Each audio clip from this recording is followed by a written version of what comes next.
இந்த ஊர்ல கம்யூனிசம் அழியுமா? അഴിയുമാവാ சொல்லுங்க. മാർക്സിയ തത്വം അഴിയുമാ? മാർക്സിസം മരിച്ചു കാണാനാണ് ഞങ്ങളുടെ ശത്രുക്കൾ ആഗ്രഹിക്കുന്നത്. സത്യത്തിൽ ഞങ്ങൾ മാർക്സിസ്റ്റുകളും ആഗ്രഹിക്കുന്നത് അതുതന്നെ. മുതലാളിത്തത്തിന്റെ രോഗാതുരതയ്ക്കുള്ള ചികിത്സാ പദ്ധതിയാണ് മാർക്സിസം. ഏറ്റവും നല്ല ബിഷഘരന്മാരെ പോലെ രോഗമില്ലാത്ത ലോകമാണ് ഞങ്ങളുടെയും ഉറക്കം കെടുത്തുന്ന സ്വപ്നം.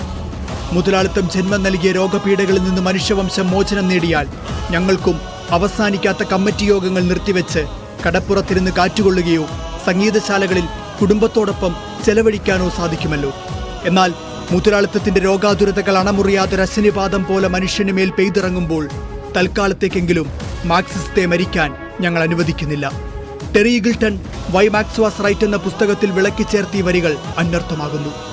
തങ്ങൾക്ക് മേൽ ബന്ധിക്കപ്പെട്ട ചെങ്ങലകളെ മഞ്ഞുതുള്ളികൾ പോലെ കുടഞ്ഞെറിയാനും പണിയെടുത്തു പൊട്ടിയ കൈകളെ ദന്തഗോപുരങ്ങൾക്ക് നേരെ മുറുകിയുയർത്താനും കരുത്തു പകർന്നത് മാർക്സ് എന്ന മനുഷ്യന്റെ ദർശനങ്ങളാണ്.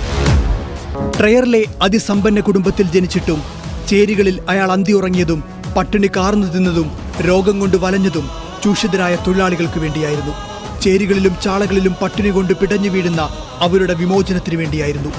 വിശന്നലറിക്കരയുന്ന തന്റെ കുഞ്ഞിന്റെ ചുണ്ടിലേക്ക് പട്ടിണി കൊണ്ട് ഒട്ടിപ്പോയ ജിന്നിയുടെ മുലഞ്ഞെട്ടിൽ നിന്നും ചോര പൊടിഞ്ഞു വീഴുന്നത് കണ്ട് അന്ന് ആ മനുഷ്യൻ തളർന്നു വീണിരുന്നെങ്കിൽ മുതലാളിത്തമെന്ന മഹാവ്യാധിക്ക് മറുമരുന്നിനായി ലോകം ഇന്നും പരതുമായിരുന്നു. ആ മനുഷ്യൻ ചേർത്തുവെച്ച അക്ഷരങ്ങളിൽ നിന്നുമാണ് മനുഷ്യൻ വിമോചനത്തിന്റെ ആയുധമേന്തിയത്.